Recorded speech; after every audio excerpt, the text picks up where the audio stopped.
왜 쓰레기 더미에 있니? 누군가 널 여기에 버렸어. 가난한 소녀가 쓰레기를 뒤져 생존하던 중 상처 입은 재벌을 발견했지. 마치 버려진 쓰레기처럼 말이야.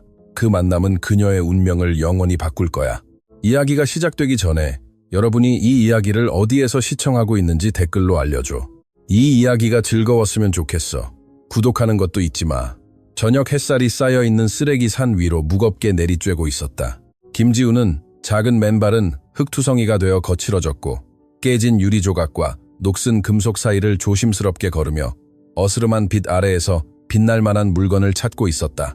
공기는 썩은 냄새와 연기가 뒤섞인 맵고 찌르는 듯한 냄새로 가득했지만 8살 소녀에게는 산소만큼이나 자연스러운 냄새였다. 그녀의 마음은 놀이나 환상에 있는 것이 아니라 전날 밤 숨소리가 세게거리고 걱정스러웠던 할머니 박말순 씨의 약값을 마련해야 한다는 절박한 현실 때문이었다. 발걸음마다 희망과 두려움이 뒤섞여 있었는데 어둠이 소녀가 결코 알아서는 안 될 위험을 가져온다는 것을 알고 있었기 때문이다. 갑자기 그녀의 발이 금속처럼 단단하지도 플라스틱처럼 깨지기 쉽지도 않은 이상하게도 단단하면서도 부드러운 무언가에 걸려 넘어졌다. 시선을 내리자 심장이 격렬하게 두근거렸다. 쓰레기 더미에 누워있는 것은 물건이 아니라 사람이었기 때문이다. 흙먼지로 뒤덮여 있었음에도 불구하고 그의 양복은 장소와 어울리지 않는 우아함을 풍겼다. 그는 미동도 없었고 얼굴은 흙먼지로 뒤덮여 있었으며 관자놀이에는 선명한 상처가 보였다. 마치 부유층의 세상에서 내던져진 타락한 천사나 악마 같았다. 지우는 잠시 얼어붙었고 자신을 보호하기 위해 도망치려는 본능과 할머니가 어릴 때부터 가르쳐준 천성적인 연민 사이에서 갈등했다. 그녀는 천천히 몸을 숙여 숨을 죽이고 떨리는 손을 낯선 남자의 목으로 가져가 그 버려진 몸에 아직 생명이 남아있는지 확인했다. 남자는 짐승 같은 신음소리를 냈는데 쓰레기 더미의 묘한 침묵을 깨고 깊은 고통을 알리는 소리였다. 이는 죽음이 아직 그를 데려가지 않았음을 확인시켜 주었다. 지우는 남자의 손목에서 금빛 섬광이 번뜩이는 것을 보았다. 그 많은 비참함과 썩은 냄새 속에서 거의 모욕적일 만큼 강렬하게 빛나는 명품 시계였다. 만약 다른 고물 수집상이나 이 지역의 불량배들이 그를 발견했다면 그 귀중한 물건을 훔치는 것뿐만 아니라 아마 2번 생각할 필요도 없이 그의 목숨을 빼앗을 것이라는 것을 그녀는 알고 있었다. 아저씨, 제발 깨어나세요. 여기에 계속 있을 수 없어요. 그녀는 다급하게 속삭이며 의식의 무게에 눈을 감고 있는 남자의 어깨를 살짝 흔들었다. 소녀는 주위를 불안하게 둘러보며 목격자를 찾았고 시간이 촉박하고 밤이 다가오고 있다는 것을 의식했다. 작은 책으로는 초인적인 노력을 기울여 지우는 그를 움직이려 했지만 남자의 무게는 땅에 박힌 움직이지 않는 바위 같았다. 그녀는 배낭에서 반쯤 남은 물병을 찾았다. 가장 더운 시간을 위해 아껴두었던 보물이었다. 그녀는 낯선 남자의 마른 입술에 물을 조금 부었다. 반응은 거의 즉각적이었다. 남자의 눈꺼풀이 파르르 떨리더니 천천히 열리며 특정 사물에 초점을 맞추지 못하는 맑고 혼란스러운 눈을 드러냈다. 제가 어디 있죠? 그는 쉰 목소리로 물었고 몸을 일으키려 했지만 고통 때문에 다시 쓰레기 위로 쓰러졌다. 지우는 그의 옆에 무릎을 꿇고 물을 더 건네며 주변 환경의 거친 분위기와는 대조적으로 부드럽게 말을 걸었다. 여기는 달동네 매립지예요, 아저씨. 살고 싶으시면 지금 당장 일어나야 해요. 지우는 어린 나이에 어울리지 않는 진지함으로 말했다. 남자는 눈을 깜빡이며 정보를 처리하려 했지만 그의 마음은 기억이 완전히 지워진 백지 같았다. 그는 떨리는 손으로 머리를 만져 마른 피를 느끼고 두려움과 절대적인 감사함이 뒤섞인 눈으로 소녀를 바라보았다. 아무것도 기억나지 않아요. 내가 누구인지, 어떻게 이 끔찍한 곳에 왔는지 모르겠어요. 그는 목소리에 점차 스며드는 공황 상태로 고백했다. 지우는 한숨을 쉬었다. 자신의 고물 수집은 끝났고 이제 훨씬 더 복잡한 임무를 맡게 되었다는 것을 알고 있었다. 지금은 아저씨가 누구인지는 중요하지 않아요. 중요한 건 여기에 계속 있을 수 없다는 거예요. 위험하거든요. 소녀는 그를 안치기 위해 온 힘을 다해 팔을 잡아당기며 말했다. 남자는 생존 본능과 작은 소녀의 눈에 비치는 결단력에 이끌려 엄청난 노력을 기울여 몸을 일으켰지만 위태롭게 비틀거렸다.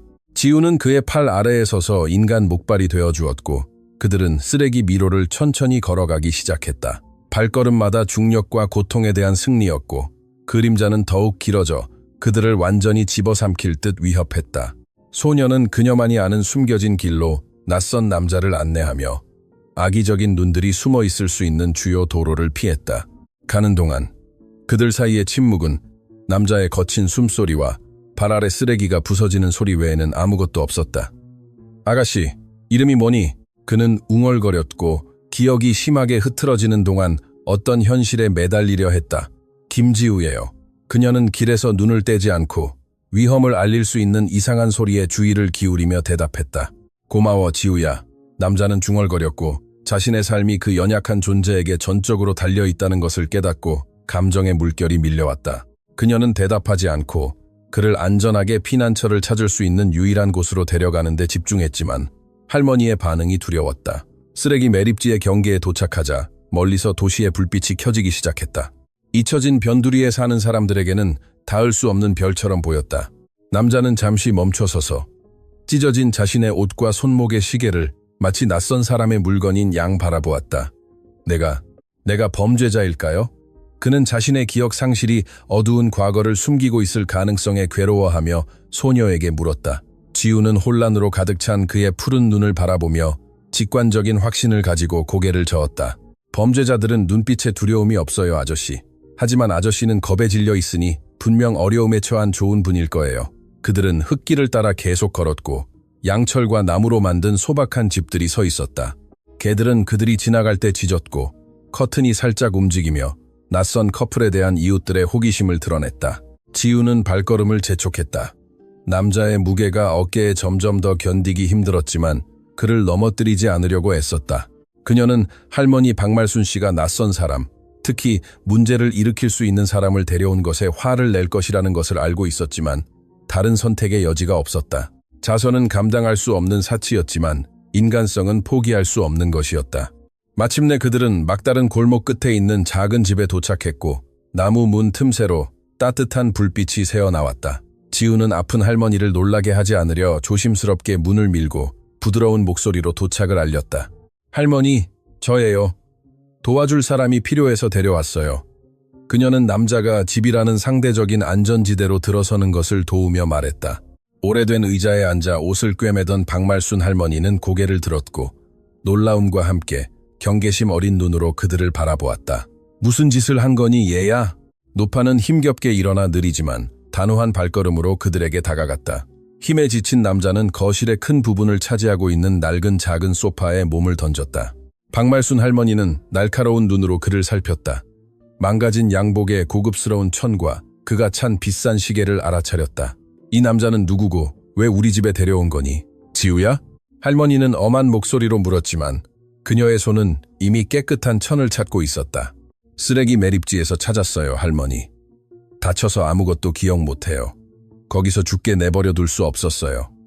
소녀는 애원하는 목소리로 설명했다. 박말순 할머니는 깊은 한숨을 쉬었다. 생존에 필요한 신중함과 항상 자신의 삶을 이끌어온 연민 사이에서 갈등했다. 우리 먹을 것도 없는데 이제 먹여야 할 입이 하나 더 늘었구나. 박말순 할머니는 투덜거렸지만 이미 작은 난로에 물을 데우고 있었다. 그녀는 낯선 남자에게 다가가 수년간 가족을 돌보며 얻은 부드럽고 능숙한 손길로 그의 머리 상처를 닦아주기 시작했다. 남자는 고통에 얼굴을 찡그렸지만 조용히 앉아 침묵하는 감사함으로 두 여인을 바라보았다. 할머니, 제가 누구인지 기억나는 대로 꼭 보답하겠습니다. 그는 약한 목소리로 말했다. 박말순 할머니는 마른 쓴웃음을 흘리며 간이 간호사 역할을 계속하면서 고개를 저었다. 부자들의 약속은 여기선 아무 소용 없어요, 아저씨. 당신은 아주 부자 같거나 아니면 아주 큰 문제에 처한 사람 같군요. 노파는 단호하게 말했다. 지우는 남자의 발치에 앉아 호기심 가득한 눈으로 그를 바라보며 그의 세상에 오기 전에는 어떤 삶을 살았을지 궁금해했다. 밤은 달동네 위로 완전히 내렸고 집은 지붕에 양철을 때리는 바람소리 외에는 아무것도 들리지 않는 침묵에 잠겼다. 남자는 굳은 살 없는 부드러운 손을 바라보았다. 박말순 할머니와 지우의 노동하는 손과는 너무나 달랐다. 그는 자신의 몸의 침입자처럼 느껴졌다. 낯설고 거친 현실에 불시착한 유령 같았다. 배고프세요? 지우가 갑자기 물었고 낯선 남자의 어두운 생각의 흐름을 끊었다. 그는 희미하게 고개를 끄덕였고 전에는 느껴본 적 없는 맹렬함으로 위장이 꼬르륵거리는 것을 깨달았다. 박말순 할머니는 작은 양의 김치찌개와 손수 만든 밥 3접시를 내어놓으며 손님 앞에 가장 좋은 부분을 놓았다. 그들은 침묵 속에서 식사를 했다. 그 침묵은 불편한 것이 아니라 부족함 속에서 함께 나누는 숙연함으로 가득 차 있었다. 남자는 가장 맛있는 진수성찬이라도 되는 듯 한 입 한 입 음미하며 음식의 진정한 가치를 발견했다. 저녁 식사 후 박말순 할머니는 그에게 소파에서 잠을 자라고 지시하며 비록 낡았지만 세탁 비누 냄새가 나는 깨끗한 담요를 주었다. 내일 당신을 어떻게 할지 보겠지만 오늘은 여기서 안전할 거예요. 할머니는 주등을 끄며 말했다. 지우는 수줍게 미소 지으며 인사하고 자신의 간이 침대와 거실을 분리하는 커튼 뒤로 사라졌다. 남자는 어둠 속에 혼자 남아 집과 동네의 밤소리를 들었다. 그는 이름, 얼굴, 주소를 기억하기 위해 애썼지만 오직 끔찍하고 어두운 공허함만을 발견했다. 그는 다시 한번 시계를 만져 차가운 금속에서 단서를 찾으려 했고 우연히 작은 측면 버튼을 스쳤다. 시계에서 부드러운 여성의 디지털 음성이 흘러나왔다. 민준아, 내 모든 사랑을 담아, 혜진이가. 이름 민준이 그의 머릿속에 울려 퍼지며 친숙함의 메아리를 일으켰지만 혜진이라는 이름은 그의 가슴에 이상한 감각을 불러일으켰다. 그가 민준이었다. 그리고 혜진은 누구인가? 만약 그녀가 그를 사랑했다면 왜 그는 쓰레기 더미에 버려졌을까? 질문들이 소용돌이치며 그의 마음을 휘감아 극심한 육체적 피로에도 불구하고 잠을 이룰 수 없게 만들었다. 지우와 박말순 할머니가 자는 곳을 바라보며 그는 아무것도 요구하지 않고 자신의 목숨을 구해준 두 낯선 사람들과 이상한 연결감을 느꼈다. 그는 자신이 실제로 누구였든 상관없이 그들에게 해를 끼치지 않고 그들에게 보답하기 위해 최선을 다할 것이라고 스스로에게 약속했다. 그 마지막 생각과 함께 이제 자신을 민준이라고 믿는 남자는 잠에 빠져들었다. 밖에서는 달이 쓰레기 매립지를 비추고 있었는데 그곳은 그의 무덤이자 부활의 장소였다. 새벽빛이 나무벽 틈새로 스며들어 민준을 완전히 방향 감각을 상실한 채 깨웠다. 트럭에 치인 것처럼 온몸이 아픈 이유와 자신이 어디에 있는지 기억하는데 몇 초가 걸렸다. 그는 소파에서 몸을 일으켰고 박말순 할머니가 이미 깨어 작은 부엌에서 흙과 계피 향이 나는 커피를 준비하고 있음을 알아차렸다. 지우는 잠시 후 머리를 부스스하게 한 채 나타났고 그녀를 둘러싼 가난을 무시하는 듯한 에너지를 풍겼다. 좋은 아침이에요, 민준 아저씨. 소녀는 자연스럽게 그가 전날 밤 발견한 이름을 시험하며 말했다. 박말순 할머니는 김이 모락모락 나는 컵을 손에 들고 세월의 주름진 얼굴에 읽을 수 없는 표정을 한 채 그에게 돌아섰다. 이름이 민준이라고요? 그녀는 퉁명스럽지만 친절한 몸짓으로 커피를 건네며 물었다. 그런 것 같아요, 할머니. 시계가 그 이름을 말했어요.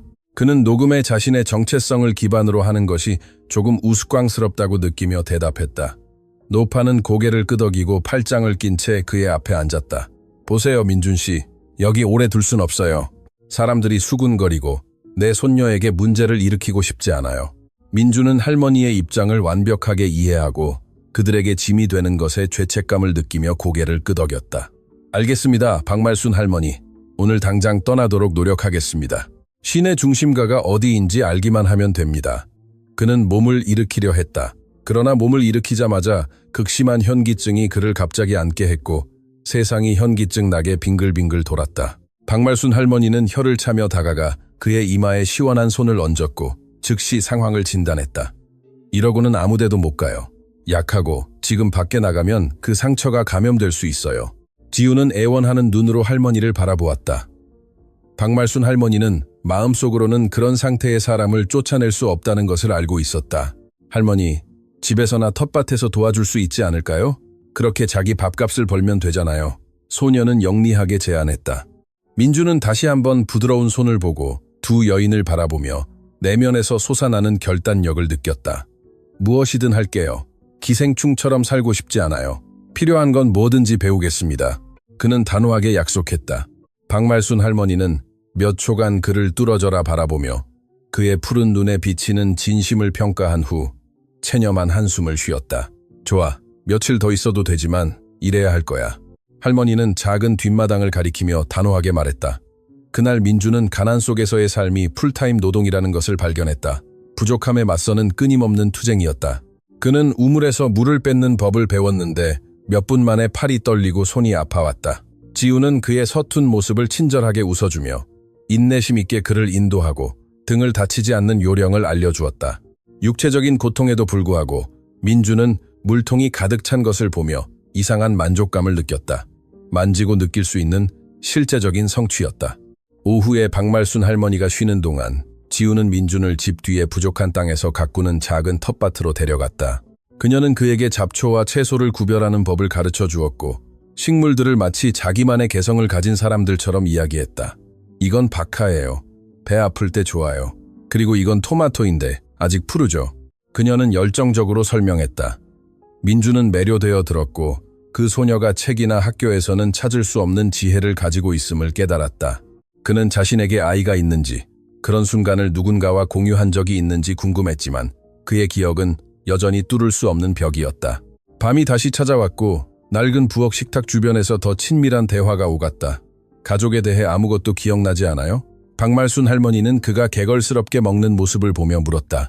어두운 무언가로부터 도망치는 것 같은 느낌, 두려움만 있어요. 민주는 접시를 내려다보며 고백했다. 가끔은 기억하지 않는 것이 더 나을 때도 있어요. 박말순 할머니는 멜랑콜리한 어조로 말했다. 과거는 너무나 무거운 짐이 될 수 있죠. 지우가 끼어들었다. 하지만 아저씨를 찾는 사람이 있을 거예요. 혜진 씨처럼 아저씨를 사랑하는 사람이요. 혜진이라는 이름이 언급되자 민준에게는 갈망과 설명할 수 없는 혐오감이 뒤섞인 오한이 몰려왔다. 혜진 씨는 누구일까? 그는 손목에 시계를 돌리며 크게 자문했다. 시계를 팔까 유혹했지만 지우가 말렸다. 아직 팔지 마세요. 소녀는 말했다. 그건 아저씨가 예전 누구였는지와 연결되는 유일한 고리예요. 후회할 수도 있어요. 민주는 지우의 명료한 생각, 즉각적인 필요 너머를 내다보는 능력에 감탄했다. 자신은 길을 잃은 것 같았으니까. 어쩌면 혜진 씨가 내가 여기에 있는 이유일지도 몰라. 그가 중얼거렸고 무거운 침묵이 식탁 위로 내려앉았다. 다음 날 한 이웃이 집을 지나가다 민준을 의심스럽게 바라보았고 떠나기 전에 박말순 할머니의 귀에 무언가를 속삭였다. 옆 동네에서 실종된 남자를 찾는 사람들이 있다고 하더군요. 박말순 할머니는 얼굴이 창백해진 채 민준에게 알렸다. 민준은 심장이 돋는 듯했다.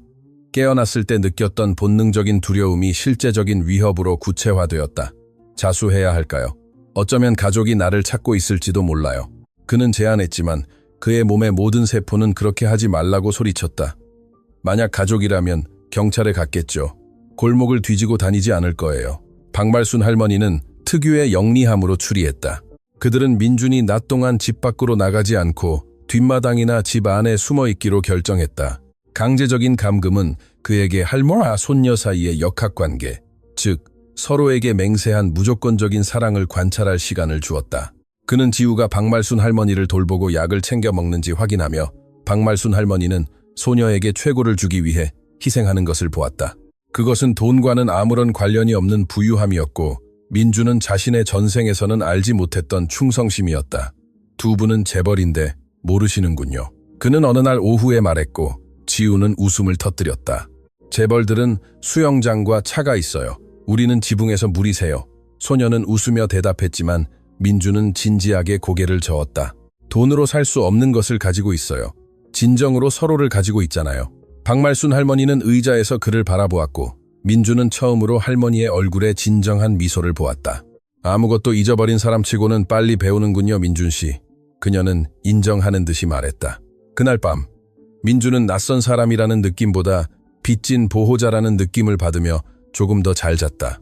그러나 그의 꿈은 파편화된 이미지, 유리로 된 사무실, 비명소리, 쓴맛이 나는 술잔으로 침범당했다. 그는 현우라는 이름이 혀끝에 맴돌고 가슴이 타들어가는 듯한 배신감에 땀을 흘리며 깨어났다.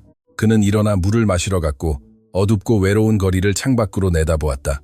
그는 이곳에서 머무를 시간이 제한적이라는 것을 알고 있었다. 과거가 그를 찾으러 오고 있었고 그것은 폭풍을 동반할 것이었다. 하지만 그는 또한 오랫동안 처음으로 방어할 가치 있는 것을 가지고 있다는 것을 알고 있었다. 셋째 날 새벽, 민주는 물이 새는 양철 지붕을 고치겠다고 제안했다. 발견될 위험에도 불구하고 유용해지고 싶었던 것이다. 조심스럽게 망치질을 하던 중 그는 거리에서 들려오는 대화의 뼛속까지 얼어붙었다. 교양 있지만 위협적인 남자들의 목소리가 들렸다. 그들은 황금 시계를 찬 남자에 대해 묻고 있었다. 민주는 숨을 죽이고 지붕에 납작 엎드려 그들이 집 안으로 들어오지 않기를 기도했다. 지우가 마당으로 나왔고 놀라울 정도로 자연스럽게 동요를 부르기 시작하여 그가 냈을지도 모르는 어떤 소리도 덮어주었다. 남자들을 떠나자 민주는 떨면서 내려왔다. 자신에 대한 두려움 때문이 아니라 그들이 그를 거기서 발견했을 때 지우와 박말순 할머니에게 일어날 일 때문이었다. 가야 해요. 그분들을 위험에 빠뜨릴 수 없어요. 그는 부엌에 들어서자마자 박말순 할머니에게 말했다. 이미 늦었어, 얘야. 지금 가면 모퉁이에서 잡힐 거야. 할머니는 흔들리지 않는 단호함으로 대답했다. 우리는 조용히 기다릴 거야. 위험이 지나갈 때까지. 우리는 그들에게 보이지 않아. 민주는 그 여인들의 용기에 감탄했다. 일상의 역경 속에서 단련된 용기였다. 그날 오후 집안 분위기가 바뀌었다. 그들은 더 이상 단순히 집주인과 손님이 아니었고 위험한 비밀의 공범자가 되었다. 민주는 꿈속에서 기억했던 단편적인 것들을 그들에게 말했다. 사무실, 논쟁, 쓴맛이 나는 술, 누군가 고의로 아저씨를 해쳤다고 생각하세요? 지우는 눈을 크게 뜨고 물었다. 거의 확실해요. 지우야. 그리고 내가 믿었던 사람일 거라고 생각해요. 그는 고통스럽게 인정했다. 이 폭로는 낯선 세 사람을 더욱 가깝게 묶어주었고 외부의 위협에 맞서는 보이지 않지만 깨지지 않는 유대감을 형성했다. 몇 날 며칠이 몇 주로 바뀌었고 작은 양철과 나무집에는 특이한 일상이 자리 잡았다. 민주는 이웃들이 박말순 할머니가 꾸며낸 이야기 덕분에 먼 친척이라고 부르기 시작했고 육체적으로 변모했다. 그의 창백했던 피부는 찌르는 듯한 햇볕 아래에서 갈색으로 변했고 그의 손에는 예전에는 부드러웠던 곳에 굳은 살이 박였다. 그는 거의 종교적인 헌신으로 땅을 경작했고 식물의 성장 속에서 자신의 개인적인 재건의 은유를 발견했다. 지우는 그의 그림자이자 스승이었고 그에게 시장에서 흥정하는 법과 다른 사람들이 버린 것에서 보물을 찾는 법을 가르쳤다. 봐요, 민준 아저씨. 이 구리는 플라스틱을 벗겨내면 더 비싸요. 그녀는 어느 날 오후에 낡은 전선에 둘러싸인 채 마당 바닥에 앉아 그에게 설명했다. 그는 소녀의 실용적인 지능에 감탄하며 미소를 지었고 그녀의 지시를 충실히 따랐다. 그는 육체 노동이 자신의 파편화된 마음에 치료 효과가 있음을 발견했다. 밤마다 그를 괴롭히던 불안감을 진정시켰다. 박말순 할머니와의 관계도 발전했다. 더 이상 불신은 없었고 조용하고 상호적인 존경이 있었다. 그녀는 그에게 근육통에 대한 민간요법을 준비해 주었고 그는 집의 모든 구석을 수리해 주었다.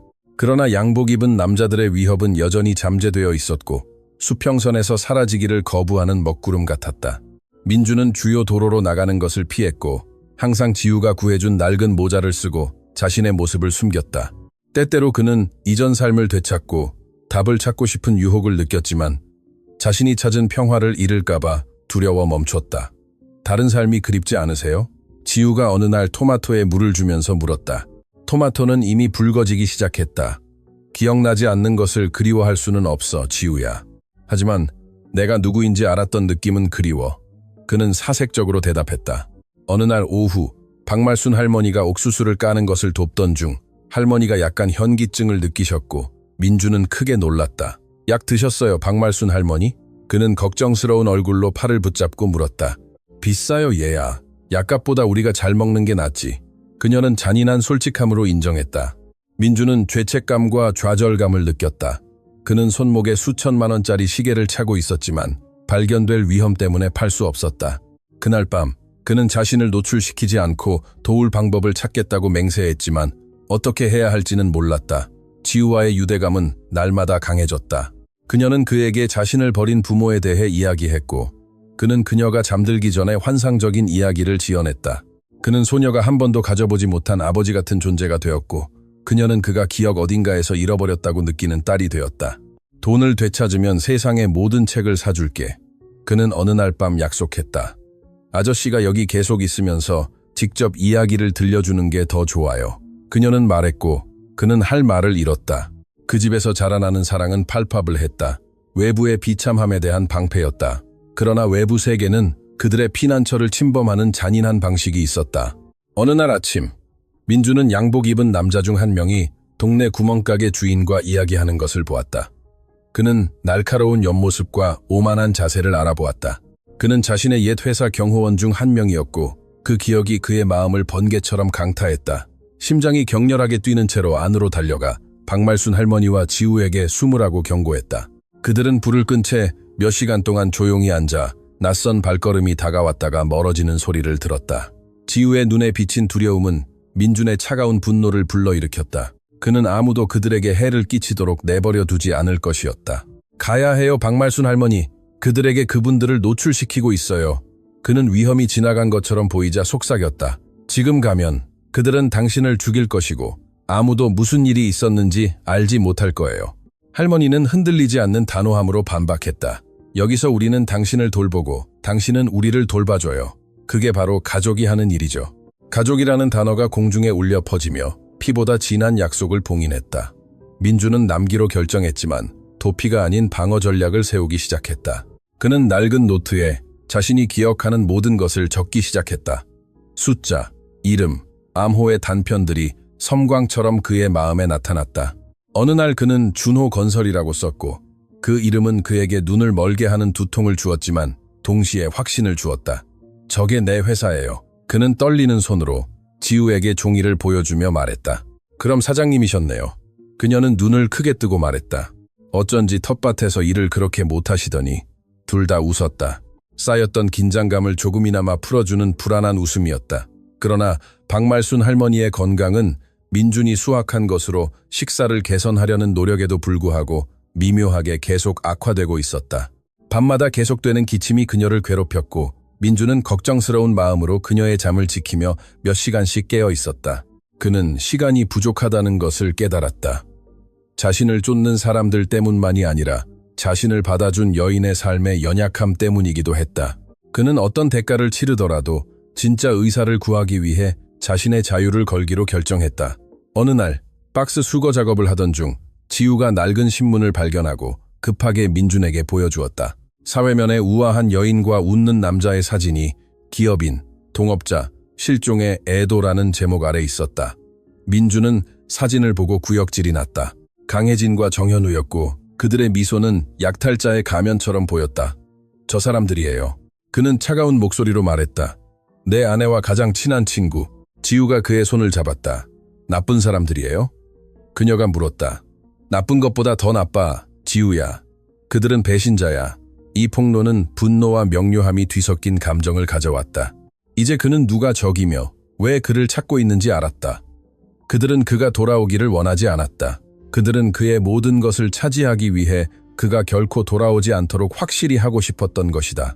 민주는 작고 연약한 지우를 바라보며 돈 때문이 아니라 그녀를 보호하기 위해 자신의 힘을 되찾겠다고 맹세했다. 그들을 위한 놀라움을 준비하자. 그는 새로운 결단력을 담은 눈으로 소녀에게 말했다. 그러나 어떤 계획도 실행하기 전에 비극이 소박한 집문을 두드렸다. 박말순 할머니가 부엌에서 쓰러지며 가슴에 손을 얹고 쿵 하고 바닥에 쓰러졌다. 민준과 지우는 그녀의 이름을 외치며 달려갔지만 할머니는 반응이 없었다. 공황 상태가 현장을 지배했고 음모나 회사에 대한 모든 생각은 지워졌다. 그 순간에는 박말순 할머니의 생명만이 위태롭게 걸려 있었다. 민준은 누가 거리에서 자신을 볼지 신경 쓰지 않고 박말순 할머니를 품에 안고 도움을 찾아 큰 길로 뛰었다. 지우는 울면서 차가운 할머니의 손을 잡고 그의 옆에서 뛰었다. 택시 한 대가 남자의 절망적인 모습에 멈춰섰고 운전자는 긴급 상황을 보고 가장 가까운 병원으로 그들을 태워주겠다고 동의했다. 가는 동안 민준은 박말순 할머니에게 속삭였다. 제발 버텨주세요. 지금 우리를 혼자 두지 마세요. 그들은 응급실에 도착했고 민준은 이전에 가지고 있었던 것을 잊었던 권위, 즉 지시하는 데 익숙한 사람의 권위로 치료를 요구했다. 의사들은 박말순 할머니를 들것에 실어갔고 민준과 지우는 차가운 대기실에 홀로 남겨졌다. 소녀는 두려움에 떨며 그에게 안겼고 민준은 자신의 심장이 찢어지는 것을 느끼며 그녀를 품에 안았다. 다 잘 될 거야, 아가씨. 약속할게. 그는 그 약속을 지킬 수 있을지 확신할 수 없었지만 말했다. 그날 밤 병원의 플라스틱 의자에 앉아 민준은 지금 사랑하는 사람들을 구할 수 없다면 이전의 삶은 더 이상 중요하지 않다는 것을 깨달았다. 그는 황금 시계를 바라보았다. 그의 유일한 정체성이었던 그 물건. 그리고 그는 과감한 결정을 내렸다. 그는 지우를 깨우지 않으려 조심스럽게 일어섰고 그 금을 생명으로 바꾸기로 결심한 채 출구로 걸어갔다. 그를 이 가족과 묶는 보이지 않는 끈은 이제 깨지지 않는 사랑의 사슬이었다. 민주는 1시간 후에 손목이 비어있고 주머니에 현금 뭉치가 든 채 대기실로 돌아왔다. 시계를 처분한 것에 이상한 안도감을 느꼈다. 그는 박말순 할머니의 미래를 보장하기 위해 자신의 과거를 팔았고 밤에 운영하는 전당포에서 타고난 협상 능력 덕분에 합리적인 가격을 받았다. 지우는 그의 존재를 느끼고 깨어나 눈이 충혈된 채 그를 바라보았다. 황금 물건이 없는 것을 즉시 알아차렸다. 팔았어요? 그녀는 설명이 필요 없다는 듯 희미한 목소리로 희생을 이해하며 물었다. 그건 그저 물건일 뿐이야, 지우야. 내 할머니는 세상의 어떤 황금보다 소중해. 그는 그녀의 흐트러진 머리를 쓰다듬으며 확신시켰다. 그때 피곤해 보이는 의사가 심각한 표정으로 그들을 찾으러 나왔고 민준의 위장이 조여들었다. 박말순 할머니는 안정적이지만 심장이 매우 약합니다. 수술과 국민건강보험이 완전히 보장하지 않는 약이 필요합니다. 의사는 알렸다. 민준은 망설임 없이 돈을 꺼냈다. 의사 선생님, 필요한 건 뭐든지 하세요. 이게 초기 지불액이고 필요하면 더 마련하겠습니다.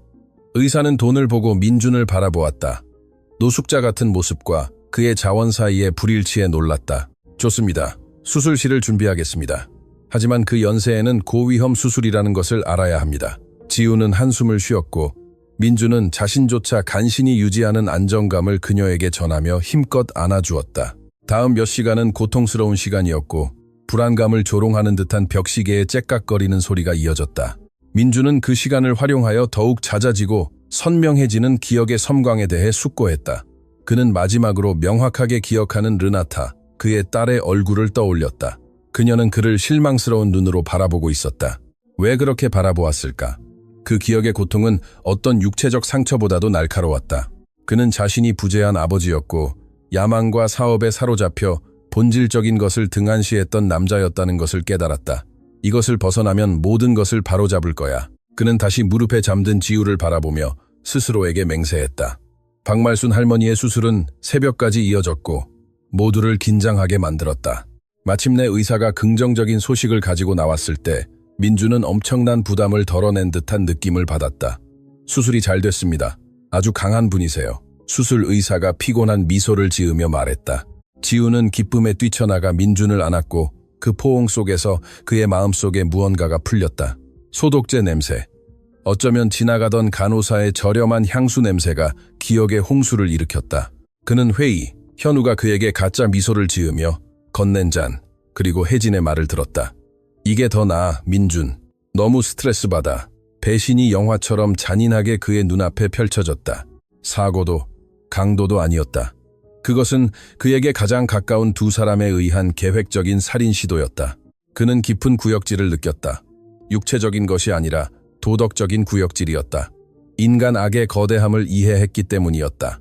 그러나 분노와 함께 그는 이준호가 실제로 누구였는지에 대한 기억이 떠올랐다. 아무것도 없는 곳에서 제국을 건설한 남자. 기억 상실은 햇볕 아래 안개처럼 사라져 그를 냉혹한 현실에 노출시켰다. 민준 아저씨, 괜찮아요? 얼굴이 창백해졌어요. 지우는 그의 자세와 눈빛의 변화를 알아채고 물었다. 그는 그녀를 바라보았지만 더 이상 난파선의 혼란스러운 눈이 아니라 지휘를 되찾은 선장의 강렬함으로 바라보았다. 모든 것을 기억해, 지우야. 내가 누구인지, 그들이 나에게 무슨 짓을 했는지 알아. 그는 단호한 목소리로 고백했다. 소녀는 놀라움과 두려움이 뒤섞인 눈으로 그를 바라보았다. 이제 부자라는 걸 알았으니 떠날 거예요? 민준은 그녀의 눈높이에 맞춰 무릎을 꿇었다. 내 것을 되찾기 위해 갈 거야. 하지만 예전의 나로 돌아가기 위해서가 아니야. 그는 약속했다. 너와 박말순 할머니가 다시는 궁핍하지 않도록 할 거야. 지우는 그를 믿고 고개를 끄덕였지만 그녀의 일부는 그가 모르는 부유한 세상에서 그를 영원히 잃을까봐 두려워했다. 박말순 할머니가 병원에서 회복하는 동안 며칠이 지났고 민준은 그 시간을 이용하여 자신의 복귀를 꼼꼼하게 계획했다. 그는 단순히 나타날 수 없었다. 그들이 다시 그를 공격할 수 없도록 해야 했다. 그는 병원의 공중전화를 사용하여 옛 동맹인 현우에게 밀려났던 변호사에게 전화했다. 수화기 너머의 목소리는 그의 말을 듣고 떨렸다. 이준호 사장님, 모두 사장님이 돌아가신 줄 알았습니다. 변호사가 소리쳤다. 민준은 그에게 정확한 지시를 내렸고 절대적인 비밀 유지를 요청하며 회사를 다시 장악하는 데 필요한 서류를 준비하도록 했다. 그는 체스 게임을 하고 있는 것 같았다. 그의 삶은 왕이었고 그의 입양 가족은 어떤 대가를 치르더라도 보호해야 할 말이었다. 박말순 할머니가 퇴원했을 때 민주는 시계에서 남은 돈으로 택시를 타고 그들을 집으로 데려다 주었다. 할머니는 그의 태도와 이제 그에게서 풍기는 자신감의 변화를 알아차리고 호기심 어린 눈으로 그를 바라보았다. 누구인지 알게 됐군요. 그렇죠. 그녀는 그를 침대에 눕히자마자 말했다. 네, 박말순 할머니. 그리고 제가 문제만 가져다 드려 죄송합니다. 하지만 모든 것을 해결하겠습니다. 그녀는 희미하게 미소를 지었다. 문제는 가져오지 않았어요. 이 낡은 집에 생명을 가져왔죠. 그날 밤 민주는 일시적으로 그들에게 작별 인사를 고했다. 자신의 악마들을 홀로 마주해야 한다고 설명했다. 지우는 그의 다리를 잡고 울었고 그는 무너지지 않으려 눈물을 참아야 했다. 돌아올게. 내 명예를 걸고 약속할게. 그는 목에 항상 차고 다니던 팔지 않았던 작은 메달을 그녀에게 건네며 말했다. 그는 어둠의 장막 아래 집을 나섰다. 다시 이준호로 변모했지만 쓰레기 더미의 남자 민준의 마음을 가지고 있었다. 그는 전쟁 선언처럼 한 걸음 한 걸음 느끼며 도시로 걸어갔다. 그는 현우와 혜진을 마주할 것이었지만 그의 가장 큰 두려움은 그들이 아니라 딸 서윤의 반응이었다. 그녀는 그들이 말한 거짓말을 믿었을까? 불확실성이 그를 갉아먹었다. 그는 새벽에 동맹의 사무실에 도착했고 그곳에서 몸을 씻고 빌린 옷을 입었다. 옷은 약간 컸지만 그의 존엄성을 되찾아 주었다.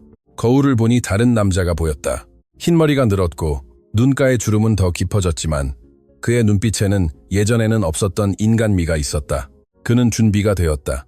변호사가 준비한 차에 올라탔고 한때 자신의 집이라고 불렀던 이제는 전쟁터처럼 느껴지는 강남 대저택으로 향했다. 잊혀진 그의 삶의 메아리는 더 이상 속삭임이 아니라 정의의 외침이 되었다. 이준호 가문의 저택은 웅장하게 서 있었고 그 안에서 벌어질 드라마와는 무관해 보였다. 민주는 차 안에서 저택의 외관을 바라보며 정원사들이 마치 아무 일도 없었던 것처럼 일하며 완벽의 환상을 유지하고 있는 것을 알아차렸다. 그는 심호흡을 하고 용기를 내어 차에서 내렸다. 그를 보고 라디오를 떨어뜨릴 뻔한 경비원의 놀란 시선을 무시했다. 문 열어, 벨라르데. 민주는 예전에 지시하는 목소리로 명령했고 마치 집 자체가 정당한 주인을 알아보는 것처럼 문이 천천히 열렸다. 그는 현관으로 걸어갔고 아드레날린이 혈관을 타고 흐르는 것을 느꼈다. 안으로 들어서자 거실에서 웃음소리가 들렸다. 현우와 혜진이 한낮에 샴페인으로 건배를 하고 있었다. 그 장면은 그의 위장을 뒤집어 놓았다. 빈 무덤 위에서 축배를 드는 배신자들. 그는 알리지 않고 방으로 들어섰고 뒤따라온 침묵은 절대적이고 묘한 침묵이었다. 혜진은 컵을 놓쳤고 컵은 대리석 바닥에 산산조각이 났다.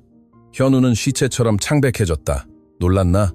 민주는 차가운 침착함으로 물었고 그들의 눈에 비치는 공포를 즐겼다. 민준 씨, 세상에 살아있었군요.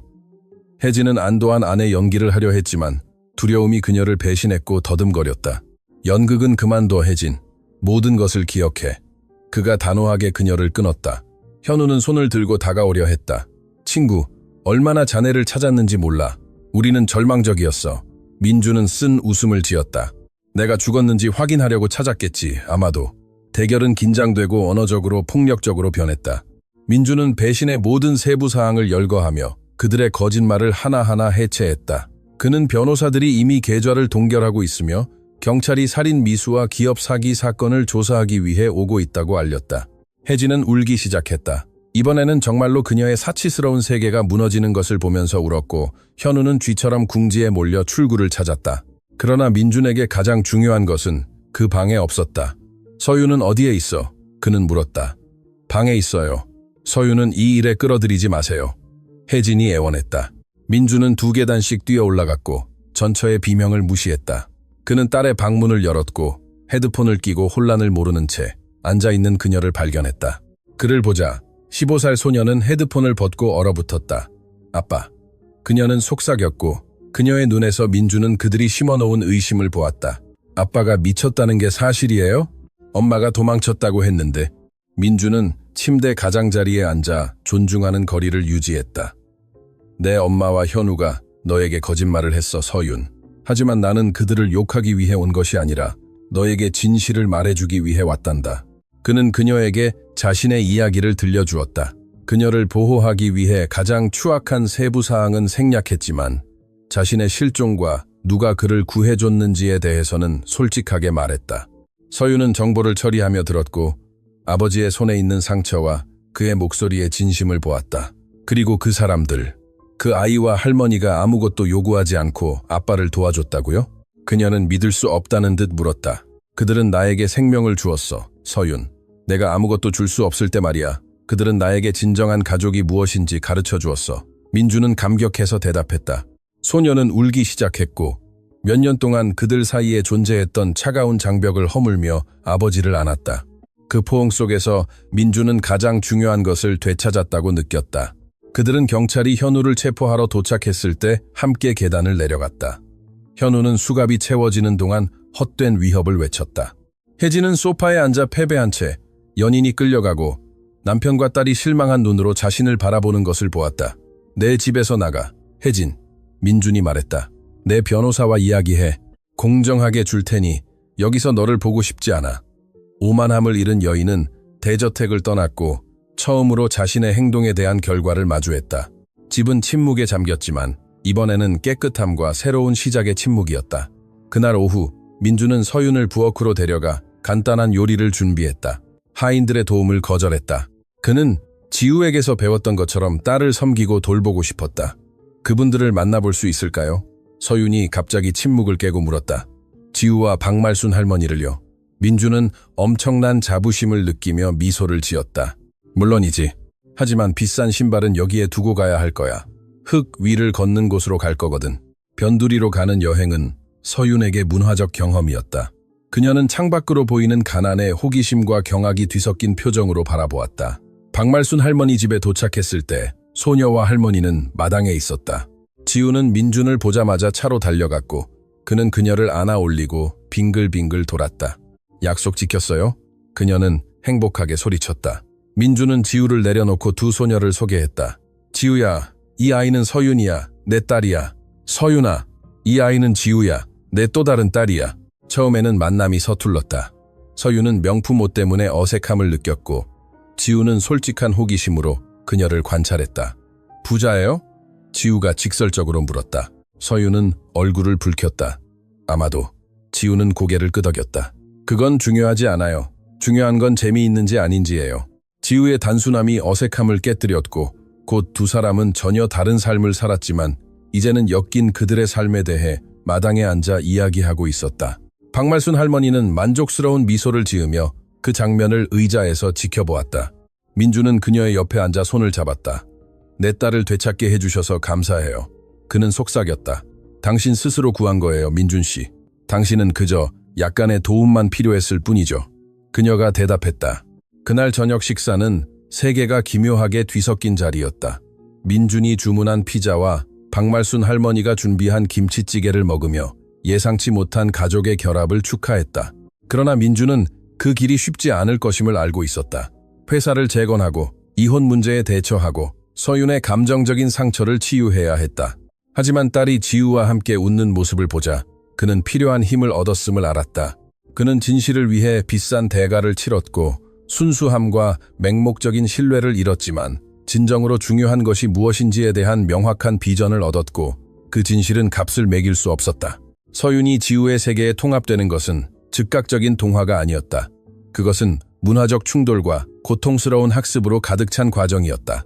서윤이 박말순 할머니 집의 외부 화장실을 처음 사용하려 했을 때 그녀는 창백해져 거의 울면서 나왔고 지우는 살짝 웃음을 터뜨렸다. 민주는 개입하여 딸에게 편안함이 보편적인 권리가 아니라 특권이라고 설명해야 했다.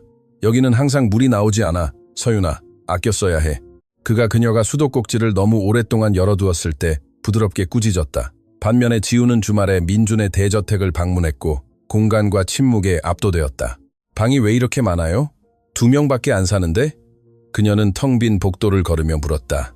공간이 필요해서 그래. 서윤은 얼마나 터무니없는 소리인지 깨달으며 대답했다. 지우는 그 거대한 집에서 외로움을 느꼈고 동네의 따뜻함과 끊임없는 소음이 그리웠다. 하지만 수영장은 만남의 장이었다. 그곳, 물속에서 사회적 차이는 희미해졌고 그들은 그저 2명의 노는 소녀들이었다. 학교는 또 다른 갈등과 성장의 주제였다. 명문 사립학교에 다니던 서윤은 지우의 공립학교 숙제를 도와주기 시작했다. 그녀는 낡은 책과 낮은 학업 수준에 경악했고 아버지에게 뭔가 조치를 취해달라고 요구했다. 지우는 아주 똑똑해요, 아빠. 그 학교에서는 지루해할 거예요. 서윤은 열정적으로 주장했다. 민주는 딸의 옹호에 자부심을 느끼며 지우에게 더 좋은 학교의 장학금을 지불하기로 결정했다. 박말순 할머니는 처음에는 자존심 때문에 반대했지만 자선이 아니에요, 박말순 할머니. 이건 정의예요. 민준이 말했다. 지우는 재능이 있고 그 재능을 키워주는 것이 우리의 책임입니다. 마침내 할머니는 동의했고 지우는 사립학교에 다니기 시작했지만 일부 부유한 친구들의 거절에 직면했다. 서유는 그녀의 맹렬한 보호자가 되어 자신의 엘리트 친구들과 맞섰다. 지우를 건드리면 나를 건드리는 거야. 서유는 카페테리아에서 공개적으로 자신의 충성심을 선언했고 그 과정에서 몇몇 피상적인 우정을 이뤘다. 한편 민주는 현우의 부패로부터 자신의 회사를 청산하기 위해 고군분투했다. 그는 자신의 동업자가 돈 세탁을 해왔고 재정 상황이 위태로웠다는 것을 발견했다. 그는 사람들을 해고하고 모든 것을 재구성해야 했으며 그를 지치게 만드는 장시간 근무를 했다. 하지만 예전과는 달리 이제 그는 집에 돌아와 때로는 대저택으로, 때로는 박말순 할머니 집으로 전화를 끊고 가족과 저녁 식사를 했다. 그는 사업적 성공이 텅 빈 집에 도착하면 아무 소용이 없다는 것을 배웠다. 어느 날 서유는 박말순 할머니 집에 더 이상 입지 않는 명품 옷 가방을 들고 왔다. 자, 예뻐 보이도록. 그녀는 좋은 의도로, 하지만 약간의 서투름으로 지우에게 말했다. 지우는 옷을 바라보고 서윤을 바라보았다. 고마워요. 하지만 예뻐 보이려고 언니처럼 입을 필요는 없어요. 그리고 이 옷은 흙에서 놀기에 적합하지 않아요. 서윤은 거부당하고 상처받았지만 그 교훈을 이해하지 못했다. 박말순 할머니가 지혜롭게 개입했다. 얘야, 선물은 주는 사람이 아니라 받는 사람이 좋아해야 한단다. 그날 오후, 지우는 서윤에게 헌천 조각으로 인형을 만드는 법을 가르쳐 주었다. 처음에는 서윤이 재료들을 경멸하는 눈으로 바라보았지만 곧 자신의 손으로 무언가를 만드는 창의력에 몰입되었다. 그들이 완성했을 때 서윤은 비뚤어진 인형을 자신의 비싼 장난감보다 더 큰 자부심으로 바라보았다. 내가 만들었어. 그녀는 미소를 지으며 말했다. 봐, 그게 더 가치 있는 거야. 지우가 지적했다. 그것은 부유한 10대에게 깨달음의 순간이었다. 노력과 창조의 가치. 서윤이 첫 시련을 겪으면서 두 소녀의 관계는 더욱 깊어졌다. 학교의 한 남자아이가 그녀를 거부했고 그녀는 박말순 할머니 집으로 피신하여 목 놓아 울었다. 남자친구가 한 번도 없었던 지우는 그녀의 말을 듣고 실용적이고 직설적인 조언을 해주었다. 만약 그 남자가 너를 사랑하지 않는다면 그건 바보고 너는 바보를 위해 시간을 낭비할 필요 없어. 그녀는 단팥빵 한 조각을 건네며 말했다. 서유는 눈물 속에서도 웃었고 지우의 솔직함이 최고의 치료법이라는 것을 깨달았다. 민주는 이런 교류들을 마음 가득히 지켜보았다. 그는 예전에는 화해할 수 없었던 두 세계가 새로운 현실로 엮여들어가는 것을 보았다. 그는 박말순 할머니를 대저택으로 초대했고 차를 보내 그녀를 모셔왔다. 할머니는 가장 좋은 옷, 소박하고 깨끗한 옷을 입고 왔고 어떤 상류층 여성도 따라올 수 없는 품위로 식탁의 상석에 앉았다. 그녀는 서비스 직원들에게 서윤이 과거에 가졌던 태도에 대해 부끄러움을 느끼게 할 정도로 존경심을 가지고 대했고 한마디 말도 없이 또 다른 교훈을 가르쳐 주었다. 그러나 모든 것이 조화로운 것은 아니었다. 작은 아파트에서 판매원으로 일하며 살던 혜진은 서윤에게 전화를 걸어 울면서 민준을 자신의 불행의 원인으로 몰았다. 서윤은 자신의 어머니가 고통받는 동안 새로운 삶을 즐기는 것에 죄책감을 느끼며 갈등했다. 엄마를 만나봐야 해. 지우가 놀랍게도 조언했다. 왜? 아빠한테 나쁘게 대했잖아. 서윤이 말했다. 엄마니까. 그리고 모든 사람은 두 번째 기회를 받을 자격이 있어. 만약 정말로 변하고 싶다면 말이야. 현명한 소녀가 대답했다. 서윤은 어머니를 방문하기로 결정했고 혜진은 뜯지 않은 상자와 씁쓸함에 둘러싸인 비참한 상태로 그녀를 발견했다. 대립은 혹독했다. 서윤은 그녀에게 더 이상 다른 사람을 비난할 수 없으며 자신의 책임을 져야 한다고 말했다. 딸의 성숙함에 충격을 받은 혜진은 딸에 대한 통제권을 잃었음을 깨달았다. 그것은 혜진에게 진정한 변화의 시작이었고 수치심과 딸의 존경을 되찾고자 하는 열망에 의해 촉발되었다. 이야기는 함께하는 생일 파티로 마무리되었다. 지우는 9살, 서윤은 16살이었다. 민주는 대저택 정원에서 파티를 열었지만 박말순 할머니가 만든 집밥과 전통적인 게임으로 채웠다. 서윤의 부유한 친구들이 지우의 동네 친구들과 함께 피냐타를 깨는 모습은 벽이 무너졌다는 최종 증거였다. 두 세계가 충돌했지만 서로를 파괴하는 대신 더 강하고 진정한 무언가를 만들기 위해 융합되었다. 강혜진의 삶은 바닥을 쳤다. 오만한 태도 때문에 가게에서 해고되고 빚은 쌓여갔으며 작은 아파트에서 쫓겨날 위기에 처했다. 그녀의 자존심은 한때 그녀의 갑옷이었지만 이제는 민준에게 도움을 요청하는 것을 막는 감옥이 되었다. 그러나 굶주림과 절망은 강력한 동기부여가 된다. 어느 비 오는 오후, 그녀는 박말순 할머니 집 문 앞에 나타났다. 흠뻑 젖어 떨고 있었는데 추위 때문이 아니라 굴욕감 때문이었다. 지우가 문을 열었다. 그녀의 입양 아버지를 배신했던 여자를 보았을 때 그녀는 증오가 아니라 연민을 느꼈다. 들어오세요, 강혜진 아주머니. 그녀는 옆으로 비켜서며 말했다. 혜진은 바닥의 흙과 소박한 벽을 바라보며 공포와 체념이 뒤섞인 표정으로 들어섰다. 김치를 담그던 박말순 할머니는 천천히 일어섰다. 무슨 일로 왔어요? 그녀는 직설적으로 물었다. 갈 곳이 없어요. 서윤이가 할머니들은 아무도 거절하지 않는다고 했어요. 혜진은 울음을 터뜨리며 속삭였다. 민주는 잠시 후 도착했고 자신의 전처가 자신이 경멸했던 여인이 내어준 커피를 마시며 식탁에 앉아있는 것을 발견했다. 방 안의 긴장감은 팔파블했다. 돈은 주지 않을 거야, 혜진. 이미 허영심에 다 써버렸잖아. 민주는 단호하게 말했다. 돈은 필요 없어요. 저는 있을 곳과 일이 필요해요. 그녀는 애원했다. 박말순 할머니가 개입했다. 여기 머물 수는 있지만 밥값을 해야 할 거야. 여기선 누구도 공짜로 먹지 못해. 왕비 자리에서 쫓겨난 사람이라 할지라도. 그렇게 혜진의 시련과 속죄가 시작되었다. 박말순 할머니는 그녀에게 가장 불쾌한 일을 맡겼다. 닭장을 청소하고 손으로 빨래하고 바닥을 닦는 일이었다. 처음에는 혜진이 모든 것에 불평했다. 그녀의 잘 가꾸었던 손은 물집 투성이가 되었고 등은 끊임없이 아팠다. 그러나 박말순 할머니는 융통성이 없었다. 혜진이 일하지 않으면 먹을 수 없었다. 지우는 그녀 나름대로 그녀를 격려하려고 노력했다. 이봐요. 이렇게 하면 더 빨라요. 그녀는 사회적 우위의 역할을 뒤집으며 가르쳐 주었다. 혜진이 도망치거나 무언가를 훔쳐 사라지려고 계획했던 밤도 있었다. 그러나 서윤의 실망하는 눈빛이 그녀를 멈추게 했다. 딸은 주말에 그녀를 방문했고 혜진이 놀랍게도 딸은 그녀가 자선 갈라를 조직할 때보다 접시를 닦는 그녀의 모습을 더 자랑스럽게 생각했다. 엄마, 힘들게 싸우고 있네요. 용감해요. 서윤이 어느 날 알레르기 냄새에도 불구하고 그녀를 안으며 말했다. 그 포옹은 혜진이 계속 나아가는 데 필요한 연료였다. 점차 고된 노동은 그녀의 손뿐만 아니라 그녀의 영혼도 변화시키기 시작했다. 그녀는 손톱이 부러질까봐 걱정하는 대신 식물에 물이 충분한지 걱정하기 시작했다.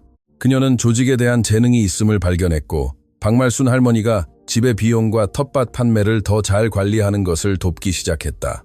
이 잼들을 시내 시장에서 팔면 더 비싸게 받을 수 있을 거예요.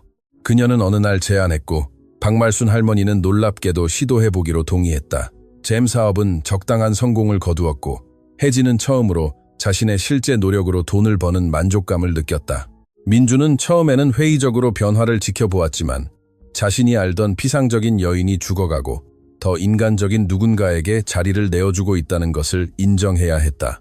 어느 날 그는 혜진이 지우에게 식탁 예절을 가르치는 것을 보았다. 오만함이 아니라 애정을 담아 지식 교환처럼 말이다. 네가 강해지는 법을 가르쳐주면 나는 우아해지는 법을 가르쳐줄게. 그녀는 소녀에게 말했다. 결정적인 시험은 현우가 보석으로 풀려나 혜진에게 새로운 사기 계획을 제안하려 했을 때 찾아왔다. 그녀는 카페에서 그를 만났고 민주는 재발을 우려하여 몰래 그녀를 뒤따랐다. 그는 혜진이 단호하게 현우를 거절하는 것을 들었다. 나는 더 이상 그런 사람이 아니야, 현우. 나는 가난하지만 밤에는 마음 편히 잠들어. 그녀는 떠나기 전에 말했다. 민주는 그녀를 의심했던 것에 부끄러움을 느꼈고 그날 밤 그녀에게 자신의 회사에서 합법적인 일자리를 제안했다. 낮은 직책이었지만 품이 있는 자리였다. 혜진은 민준의 제안을 거절했다. 스스로 해내야 해요, 민준. 당신의 그늘로 돌아간다면 내가 스스로 설 수 있는지 결코 알 수 없을 거예요. 그녀는 자신의 기술을 사용하여 동네에서 저렴한 이벤트 기획 사업을 시작하기로 결정했고 박말순 할머니의 인맥을 활용했다. 처음에는 소박하게 돌잔치나 소규모 결혼식을 조직했지만 제한된 자원에 맞춰 자신의 고급 사교계 경험을 모두 쏟아부었다. 처음에는 의심의 눈초리로 바라보던 지역 사회는 그녀를 받아들이기 시작했다. 그들은 그녀를 박 여사님이라고 불렀고 스타일이나 장식에 대한 조언을 구하러 그녀를 찾아왔다. 혜진은 자신의 옛 부유한 친구들의 아첨보다 가난한 이웃들의 존경이 더 진정성 있게 느껴진다는 것을 발견했다. 그녀는 자신의 성이나 남편의 돈 때문이 아니라 자신의 일과 다른 사람들에 대한 봉사로 세상에서 자신의 자리를 얻었다. 그녀가 도착한 지 1년 후, 혜진은 박말순 할머니 집 근처에 자신의 작은 아파트를 얻을 수 있었다. 작별 인사는 감동적이었다. 그녀는 박말순 할머니를 힘껏 안고 영혼 깊은 곳에서 우러나오는 감사를 속삭였다. 내 식탁엔 항상 내 자리가 있을 거야. 할머니가 대답했다. 지우는 박말순 할머니, 지우, 혜진 세 사람이 함께 있는 그림을 선물했고 제목은 강한 여성들이었다. 민주는 전처의 변화를 보며 마침내 그녀를 완전히 용서할 수 있었다. 증오와 원망은 사라지고 조심스러운 존경과 서윤을 위한 우정으로 대체되었다. 혜진은 가장 높은 곳에서 떨어졌지만 바닥에 닿음으로써 진정한 삶을 건설할 기반을 찾았다. 그녀의 속죄는 기적이 아니라 겸손과 용기로 매일 벽돌 하나하나 쌓아 올린 것이었다. 세월은 가을바람에 실린 낙엽처럼 쏜살같이 흘러갔다. 박말순 할머니의 작은 집은 놀라운 변화를 겪었다. 이제는 새 지붕, 광택 있는 시멘트 바닥, 그리고 민준이 굳이 만들겠다고 고집한 방 하나가 더 생겼지만 집의 본질은 그대로였다. 이제 대학생이 된 지우는 예전에 쓰레기 속에서 보물을 찾던 열정으로 의학을 공부했다. 그녀의 노력과 그녀의 특별한 가족의 무조건적인 지원 덕분에 그녀의 가족을 치료하려는 꿈이 현실이 되고 있었다. 서유는 건축을 전공하여 민준과 함께 건설회사에서 일하며 품위 있는 사회주택을 설계했다. 준호건설은 더 이상 이윤만을 추구하지 않고 사회적 영향을 추구하며 업계에서 윤리적인 모델이 되었다. 피로 맺어진 것은 아니지만 운명으로 묶인 두 자매는 불가분의 관계였고 비밀, 옷, 꿈을 공유했다. 머리가 완전히 백발이 된 민주는 세상에서 가장 아름다운 정원을 가꾼 사람의 자부심으로 그들을 바라보았다. 그러나 지혜에는 관대하지만 건강에는 인색한 것이 시간이다. 강철 같던 노모 박말순 할머니는 천천히 꺼져가기 시작했다. 그녀의 발걸음은 짧아졌고 숨소리는 더욱 가빠졌으며 커피잔을 들 때 손이 떨렸다. 지우는 자신의 의학 지식으로 할머니의 심장이 저항의 한계에 도달하고 있다는 것을 알았다. 그녀는 모든 치료법을 시도하고 교수들과 상담했지만 노년은 치유할 수 없는 질병이고 단지 보살핌만 있을 뿐이었다. 집은 박말순 할머니를 위한 평화로운 안식처가 되었다. 혜진, 민준, 서윤, 그리고 지우는 교대로 그녀를 돌보며 그녀가 그들에게 주었던 사랑의 모든 것을 돌려주었다. 혜진은 오후에 그녀에게 소설을 읽어주었고 서윤은 그녀에게 자신의 건물 설계도를 보여주었으며 민주는 그저 그녀 옆에 앉아 침묵 속에서 감사하며 그녀의 손을 잡았다. 박말순 할머니는 결코 불평하지 않았다. 그녀는 가난에 맞섰던 것과 같은 용기로 마지막을 맞이했다. 내가 떠나도 울지 마렴. 그녀는 모두가 침대 주위에 모여있던 어느 날 밤 말했다. 사랑하는 사람들로 가득 찬 풍요로운 삶을 살았어. 늙은이가 무엇을 더 바랄 수 있겠니? 지우는 눈물을 참으려 애썼고 자신의 일부가 뜯겨나가는 듯한 고통을 느꼈다. 아직 가지 마세요, 할머니. 제가 졸업하는 걸 보셔야죠. 그녀는 애원했다. 박말순 할머니는 끝없는 부드러움으로 그녀의 뺨을 쓰다듬었다. 볼 거야, 내 아가. 하늘에서 가장 좋은 자리에서 볼 거야. 지우의 졸업식이 다가왔고 박말순 할머니는 모든 의학적 예상을 뒤엎고 참석하겠다고 말했다. 민주는 개인 구급차와 간호사를 고용하여 그녀를 동반하게 했다. 강당에서 지우가 우등으로 학위를 받기 위해 연단에 올라섰을 때 그녀는 맨 앞줄에 앉은 박말순 할머니를 찾았다. 할머니는 약했지만 빛나는 얼굴로 승리의 신호를 보냈다. 쓰레기 더미의 소녀가 의사가 되는 것을 보는 것은 그녀의 삶의 정점이었다. 졸업 몇 주 후 박말순 할머니는 가족들을 마지막 저녁 식사에 불렀다. 그녀는 자신이 가장 좋아하는 요리들을 주문했고 희미한 힘을 짜내 그들과 함께 식탁에 앉았다. 그들은 민준이 외부 화장실을 사용하는 법을 몰랐던 날, 혜진이 처음 접시를 닦던 날, 서윤과 지우의 소녀 시절, 싸움 등 에피소드들을 회상하며 웃었다. 그것은 축하로 위장된 작별 인사였고 사랑과 향수로 가득 차 있었다. 박말순 할머니는 한 사람 한 사람을 바라보며 영원히 기억될 얼굴들을 마음에 새겼다. 그날 밤 박말순 할머니는 평화로운 미소를 지으며 잠들다 세상을 떠났다. 지우가 그녀를 발견했고 고통은 찢어질 듯했지만 할머니가 고통 없이 떠났다는 것을 알고 엄청난 평화를 느꼈다. 장례식은 수많은 사람들이 참석했다. 동네 사람들과 상류층 사람들이 두 세계를 연결했던 여인을 보내기 위해 모였다. 슬픔에는 계급 구분이 없었다. 모두 같은 어머니를 애도했다. 민주는 그녀가 그토록 사랑했던 텃밭의 신선한 꽃들로 항상 덮여있는 묘비가 공동묘지에서 가장 아름답도록 신경 썼다. 그분은 내 삶을 구하셨어요. 민주는 추모사에서 말했다. 내 몸뿐만 아니라 내 영혼도요. 혜진도 연설하며 자신에게 일의 존엄성을 가르쳐준 여인에게 감사했다. 그러나 지우가 의식을 마무리했다. 할머니는 저에게 돈으로 된 유산을 남기지 않으셨어요. 결코 고갈되지 않을 사랑의 유산을 남기셨죠.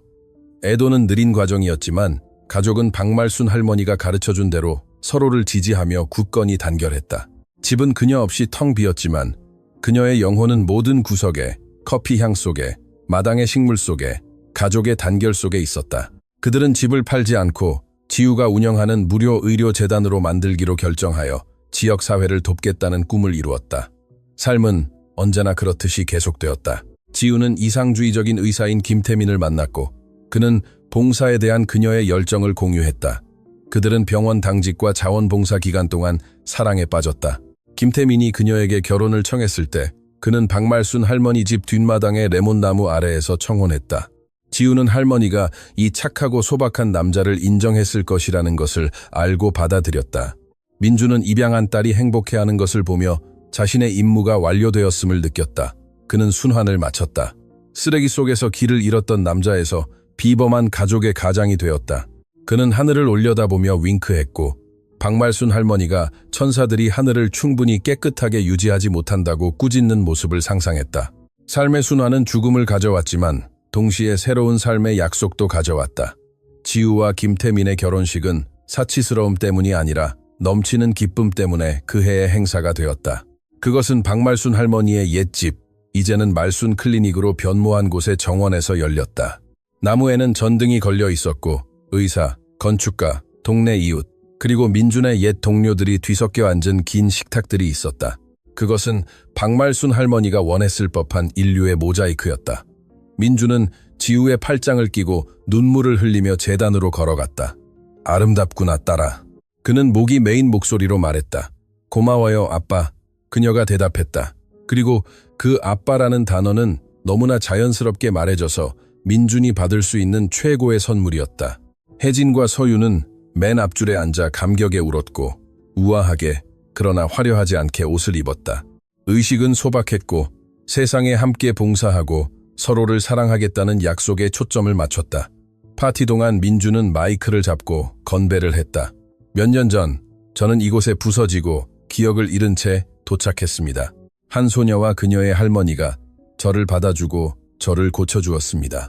오늘 저는 그 소녀가 여인이 되고 아내가 되는 것을 보며 깨닫습니다. 진정한 보물은 제가 은행에 가지고 있던 것이 아니라 이 쓰레기 더미에서 찾은 것이었습니다. 박수 소리가 밤에 울려 퍼졌고 지우는 그를 안으러 달려갔다. 시간 속에 멈춰버린 순수한 행복의 순간이었다. 결혼식 직후 지우는 임신 소식을 알렸다. 그 소식은 기쁨으로 환영받았다. 이미 서윤이 가질 계획인 아이들의 할아버지처럼 느껴지던 민주는 매우 행복했다. 그 아이를 끔찍하게 버릇없이 키울 거야. 그는 농담으로 위협했다. 혜진은 이미 아기 옷을 뜨개질하고 있었고 수년간 갈고 닦은 솜씨였다. 가족은 새로운 세대를 맞이할 준비를 하고 있었고 그들의 이야기를 전해줄 것을 열망했다. 아기가 태어난 날 건강하고 튼튼한 여자아이였다. 증조 할머니를 기리기 위해 이수진이라고 이름 짓기로 결정했다. 민준이 아기 수진을 처음 품에 안았을 때 그는 연속성의 무게를 느꼈다. 그는 아기의 귀에 할아버지가 쓰레기 속에서 어떻게 발견되었고 사랑이 그를 어떻게 구원했는지 속삭였다. 아기는 모든 말을 이해하는 듯 큰 호기심 어린 눈으로 그를 바라보았다. 말순 클리닉은 지우와 김태민의 지휘 아래 번성했다. 그것은 달동네 사람들에게 희망의 등대가 되었고 돈을 낼 수 없는 사람들에게 양질의 의료 서비스를 제공했다. 서유는 현대적이고 기능적인 증축을 설계했고 혜진은 기금모금 행사를 조직했다. 모두가 관대함의 유산을 살아있게 하기 위해 자신의 재능을 기부했다. 민주는 오후 시간을 그곳에서 보내며 대기실의 아이들에게 이야기를 들려주었고 동네의 이야기 할아버지가 되었다. 몇 년 후 민주는 5살이 된 손녀 수진과 함께 자신이 발견되었던 곳 근처를 산책하고 있었다. 쓰레기 매립지는 폐쇄되었고 민준 건설의 노력 덕분에 푸른 공원으로 변모했다. 여기가 할아버지가 발견된 곳이에요? 소녀가 풀이 무성한 언덕을 가리키며 물었다. 그래, 내 사랑. 여기가 내 삶이 끝났다가 다시 시작된 곳이란다. 소녀는 그의 손을 잡았다. 할아버지는 운이 좋았네요. 그래, 수진아. 모든 것을 잃어버려서 유일하게 중요한 것을 찾은 행운을 누렸지. 그는 대답했다. 그들은 벤치에 앉아 도시 위로 해가 지는 것을 바라보았다. 하늘은 주황색과 보라색으로 물들었다. 민주는 감옥에서 홀로 죽은 현우를 생각했고 그에 대한 슬픔에 찌릿한 고통을 느꼈지만 원한은 없었다. 삶은 각자를 제자리에 두었다. 그는 사랑, 평화, 그리고 목적에 둘러싸여 있었다. 가족은 매주 일요일 클리닉의 집에서 식사를 하기 위해 모였다. 식탁은 항상 가득 찼고 시끄럽고 혼란스러웠으며 접시가 손에서 손으로 오가고 창문을 흔들 만큼 웃음소리가 울려 퍼졌다. 그것은 완벽하지 않은 누더기 같은 다른 색깔과 질감의 실로 꿰매어진 가족이었지만 파괴할 수 없었다. 그들은 부유함이 은행 계좌로 측정되는 것이 아니라 넘어졌을 때 당신을 붙잡아줄 손의 수로 측정된다는 것을 배웠다. 클리닉의 주벽에는 모든 것을 아는 듯한 장난기 있는 미소를 짓는 박말순 할머니의 큰 사진이 걸려 있었다. 그 아래에는 황금색 명판에 이렇게 쓰여 있었다. 여기에서는 의학으로 치료하고 사랑으로 치유한다. 민주는 사진을 바라보고 그녀에게 와인잔을 들어 올리며 미소를 지었다. 그는 약속을 지켰고 자신의 사람들을 보호했으며 사랑하는 법을 배웠고 자신의 삶을 넘어 지속될 유산을 남겼다. 지우가 그에게 다가와 팔을 어깨에 둘렀다. 무슨 생각하세요, 할아버지? 그녀가 다정하게 물었다. 세상에서 가장 부유한 남자라고 생각해요, 의사 선생님? 그가 대답했다. 그리고 해가 완전히 지고 별들이 나타나면서 민주는 자신의 이야기, 즉 재벌과 쓰레기 더미, 소녀의 이야기가 동화가 아니라 그것을 아는 사람들의 마음에 영원히 울려 퍼질 인간에 대한 교훈이라는 것을 알았다. 영원한 유산은 돈이 아니라 행동으로 변화된 사랑이었다. 이 이야기가 마음에 들었다면 1점부터 10점까지 평가해 주시면 감사하겠습니다. 좋아요를 눌러 저희를 응원하고 저희 채널 현실 이야기를 구독해 주세요. 어디에서 시청하고 계신지 댓글로 알려주세요. 매 이야기마다 변함없는 응원에 감사드립니다. 여러분과 가족에게 축복이 있기를 바랍니다.